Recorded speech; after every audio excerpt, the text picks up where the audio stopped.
Hello，大家好，我是墨染。本期视频呢，我想和大家讲一下安全。其实安全的话本身倒不难，就是我存了币之后，我只要什么都不动，那它一定是安全的嘛，因为我没有任何的操作，也没有任何的交互。所以说，本期视频的重点，我想放在如何安全的去撸毛，因为我是一个撸毛博主，然后我发的很多的项目，其实里面有大量的交互的内容，大量链上交互的内容，而且自从我知道我的视频有非常多的小伙伴是新人之后呢，其实我有时候发交互的时候呢，我其实就不太敢发那种过于复杂的交互，以及一些比较困难的交互。我在8个月前呢，曾经讲过一次，就是如何用 Mac 系统实现本地谷歌加独立 IP 的功能。然后这个时候它可以让你的撸毛更加安全嘛。但是有很多时候我们是不得不用指纹浏览器的，尤其是我们号比较多的情况下，而且还有一种情况呢，就是我们平时经常遇到一些钓鱼链接，然后遇到一些不小心该点进去的网站，那时候该怎么办？因为我先给大家发几个真实的案例，因为这些都是我的小伙伴们去和我分享了这一些内容，其实我看完之后呢，都是比较痛心的。首先第一个呢，就是说，他说阿斯特尔的火箭发射活动，他没有给他发空投嘛，然后他就去Discord 里去问了之后呢，就有一个小伙伴给他发了一个链接，说你可以来这里去查。他查完之后也不知道怎么回事，点了链接，第二天钱就没有了。然后我帮他看的时候，其实是他在点了链接的不到3分钟内，他的钱包就已经全部被清空了。其实就是点了一个钓鱼链接了。这是第一个小伙伴。然后第二个小伙伴呢，他是这么说的，就是他是去参加了一个质押，然后这个质押呢，我也不知道他点的是哪一个网站，因为就是结果就是他点了那个质押网站之后，进的呢也是正规的网址，但是吧，不知道在什么地方出了一个钓鱼的合约，然后他就签名了。签名之后，他的整个钱包也一样，就是一干二净，什么都没有了。这是第二个小伙伴。然后第三个小伙伴呢，他是通过在推特下面，就是 Stable 在前段时间有一个打新嘛，然后他在推特下面有一个假的那个推特的 Stable，它比假的就以假乱真的嘛，非常的真。然后他说可以在他们的网站上进行登记，然后他就点了进去之后被钓鱼了，钱包也清空了，钱也拿不回来了。然后这三个小伙伴只是我私聊我的小伙伴里面的很少一部分。其实我基本上每隔2、3天都会有小伙伴来私聊我，就是说他们的资金被黑客盗了嘛。而且这三个小伙伴我都给他们就是没有说是谁啊，因为我就相当于给大家打了个码。但是我想通过这一个例子来告诉大家，就是我们参与撸毛并不是没有风险的，而且这里面的风险非常的大。所以呢，我本期视频呢，我就想如何去解决这个问题。其实也是我一直以来在思考的一个问题，就是如何去让大家在撸毛的时候最大化的安全。其实我在之前的时候呢，有一个冷钱包是 Ledger，这个钱包是我一直就有的一个冷钱包，但是这个冷钱包我是不用来做交互的，因为我只是用它来存我自己的一些就是资金。然后后来呢，我现在又有一个冷钱包，也叫硬件钱包吧，它叫 OneK。其实有了 OneK 之后呢，我之前倒是确实是没怎么接触过 OneK，但是我知道 OneK 它做的还不错，所以我在用过之后呢，我觉得它用来做撸毛还挺合适的。因为目前来说呢，我个人是不喜欢接一些推广的，因为如果我接推广的话，一定会接不是龙一就是龙二，就是一定是做的非常好的项目。那目前来说，全球最大的硬件钱包公司，我认为是 Ledger，也毫无疑问是 Ledger，它是法国的。然后第二呢，就是如果说是亚洲规模最大的话，我认为是 OneK 因为它也是由币安投资的，然后它的投资机构也非常强大，它是一个亚洲这边我认为是做的算是数一数二的。对于 Ledger 呢，它有一个问题，就是它是法国的公司，如果我们去买他们钱包的话，困难有点大。我当时买这个 Ledger 是过海关，通过一些方法，就是报税啊各种的去才进来的。现在可能Ledger 这种海外的硬件钱包可能比较难买。但是OneK 呢，它因为是亚洲这边的嘛，而且它比较懂撸毛这些交互，可能欧美人那边他对这些东西有点看不上，所以他交互的比较少，也不太重视这部分的就是用户体验，所以我一般来说用它作为囤币。但是 OneK 呢，就是我现在日常交互我就是用OneK 比较多了。为什么 OneK 它可以能做到这一点呢？后面有几个原因啊。首先第一个就是它的市场，就是它目前有的这一些面板什么的，你看和我们平时的 OKX 的 Web3钱包非常像。其实我也感觉 OneK 现在有点想向 Web3钱包发展的技术那个方向去发展。这样的话，它在保证硬件钱包的同时呢，它能让我们去做交互、去撸毛的时候，能更加的那个丰富一些。而且再一个呢，就是它其实目前 OneK 呢，它有自己的一个APP 端，就是 Mac 上是有一个 APP 端，就是桌面端嘛。另外呢，它还有一个手机端的一个应用。但是这一些在我看来不是我最看重的，因为我平时做交互我是不用手机的，我手机可能一天都打不开那么1、2次，我的90%以上的时间都是在电脑面前去做交互、去研究项目。所以说，我相信各位小伙伴在看我的视频去做交互的时候，大多数情况下也是用的是这个桌面端，就是这个电脑。而且呢，去做交互的时候，更多的也是去通过这些谷歌浏览器上的插件去做。那这一个好处就是 OneK 它有一个插件，这一个插件谷歌插件其实看似它有一个插件和别的多一个插件没什么，其实这里面在我看来就完全不一样的用途。就是这个 OneK 的插件我是完全可以装到 ADS Power 里的，就是我的指纹浏览器里，我也可以装到我的这个本地谷歌多开的这个插件里，然后去装 OneK 插件。装进去 OneK 插件有一个什么好处呢？就是我在注册了这个 OneK 之后，去使用了 OneK 之后，它在这边会有一个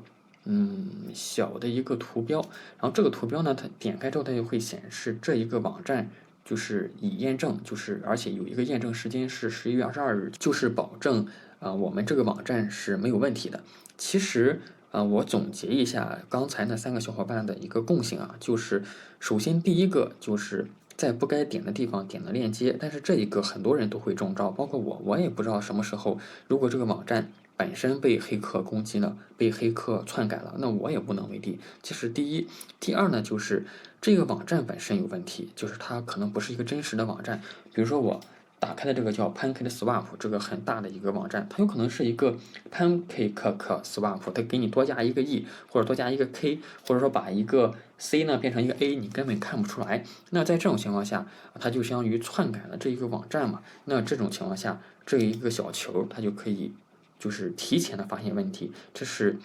第二个。第三个就是这个网站呢，它本身也没有问题，是真的网站，但是它的合约被黑客给窃取了。那在这个时候，网站也是正确的，我点进来的网站也是没错的。当我点击 Swap 的时候，那这个时候在我连接了 OneK 钱包之后，我现在连接的是 OneK 的钱包，那它这里就会对合约进行一次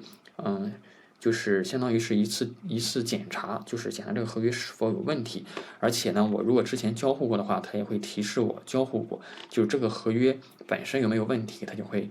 告诉我。如果这个合约有问题的话，它一样会在这个地方提示这个合约是有问题的，就不要去参与了。这是OneK 的这3个我觉得比较好的好处。其实我想多说一句啊，就是因为我之前的时候有一段时间，我一直用的是 Ledger， 我用 Ledger 去做交互，去打新。那个时候是没有这一个Ledger 是没有这个插件的。然后我当时记得我在打一个叫 Bad Case， 就是一个坏孩子的 NFT， 然后那个 NFT 呢，它用的是开普勒钱包，然后这一个它的交互非常非常的复杂，大家都在去抢的情况下，我需要用那个硬件冷钱包去签名，我往下点了15页，而且它还有每一页点一次都会有一个动画，在点完15页之后才可以签这个名，就他的签名在那一个非常非常非常的长，让我就根本没有让我没有抢到那一个 NFT。后来那一个 NFT 的价值是$1000，所以让我亏了很多，而且我当时是有那个 NFT 的白名单的，只是说，在第二轮、第三轮的时候是先到先得模式，就是因为我当时把钱放在了我的硬件钱包里，然后我的那个白名单的那个钱包呢，也是我的 Ledger 里的那个白名单，所以我也没法去更换，就导致我错过了那一次 NFT。那次之后呢，我就发誓我不会再用冷钱包去做撸毛去做交互了，我只放资金。但是 OneK 它这个有了这一个离线的这一个就是插件之后呢，我其实它就可以完全把我们的这些交互呢都在插件里显示。我们在 OneK 里只需要点一次授权就行了，我们就可以把授权的那些签名和我的实际最终的决策就分开了。这种情况下，其实就能极大的提高我们就是做交互去撸毛的一个效率。因为我虽然看重安全，但是我也很看重效率。安全对于一个老韭菜来说，可能多少还能规避一些就情况，但是当一些事情比较急的时候，可能效率也同样很重要。一个决定了你亏